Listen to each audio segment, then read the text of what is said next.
നമസ്കാരം. ഓം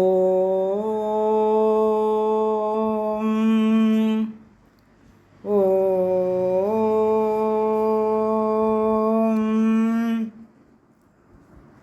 ഓം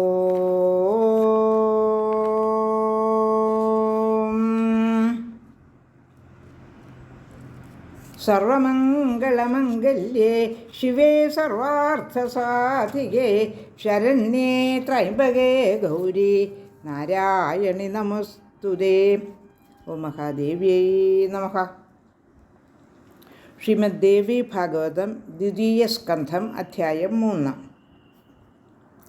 ഇപ്പോൾ വസിഷ്ഠൻ വസുക്കളെയെല്ലാം ശപിച്ചിരിക്കുകയാണല്ലോ.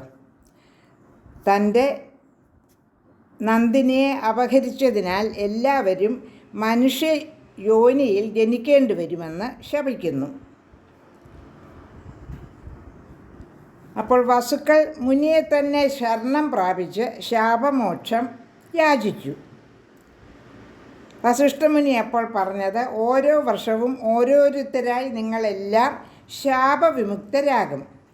പക്ഷേ എൻ്റെ നന്ദിനിയെ അപഹരിച്ചത് നിമിത്തം ദ്വൗ മാത്രം മനുഷ്യദേഹത്തോട് ദീർഘകാലം കഴിയണം. അങ്ങനെ ശാപം കിട്ടിയ അവർ വഴിയെ നടന്നു പോകുന്ന ഗംഗയെ കണ്ടിട്ട് ആ നദിയോട് അവരെല്ലാം നമസ്കരിച്ചുകൊണ്ട് ചോദിച്ചു, ദേവി, ഞങ്ങൾക്കെങ്ങനെ അമൃത് ഭക്ഷിക്കുന്ന ദേവന്മാരായി തീരാമെന്ന്. ഇനി അടുത്ത ശ്ലോകങ്ങളിൽ എന്താണ് പ്രതിപാദ്യമെന്ന് നോക്കാം. ശ്ലോകം 42.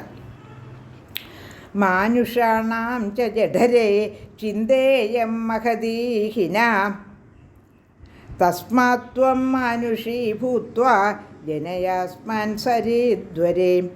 മനുഷ്യരുടെ വയറ്റിൽ പിറക്കണമല്ലോ എന്നുള്ളത് തന്നെയാണ് ഞങ്ങളുടെ വലിയ ചിന്ത. ഹേ ഉത്തമ സരിത്തെ, അവിടുന്ന് മനുഷ്യ സ്ത്രീയായി പിറന്ന് ഞങ്ങൾക്ക് ജന്മം നൽകിയാലും. ശ്ലോകം 43. ശാന്തനുർനാമരാജർഷി സ്തസ്യ ഭാര്യാ ഭവാനഘേ ജാതാഞ്ജലേ ചസ്മാൻ നിക്ഷീപസ്വ സുരാപകേ. ഹേ ഗംഗേ, ശന്തനു എന്നൊരു രാജർഷി ഉണ്ടല്ലോ, അദ്ദേഹത്തിൻ്റെ പത്നിയായി തീരണം ഭവതി. ജനിക്കുന്ന നിമിഷം തന്നെ ഞങ്ങളെ ഓരോരുത്തരെയും ജലത്തിലേക്ക് എറിഞ്ഞേക്കുക. ശ്ലോകം 44. ഏവം ശാപവിനിർമോക്ഷോ ഭവിതാനത്ര സംശയഃ തഥേത്യുക്താച്ഛതേ സർവേ ജഗ്മുർലോകം സ്വകം പുനഃ.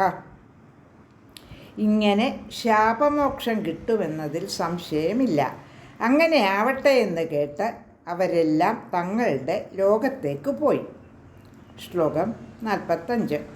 ഗംഗാപി നിർഗതാ ദേവി ചിന്ത്യമാനാ പുനഃ പുനഃ മഹാഭിഷോ നൃപോ ജാത പ്രദീപസ്യ സുതസ്തദാ.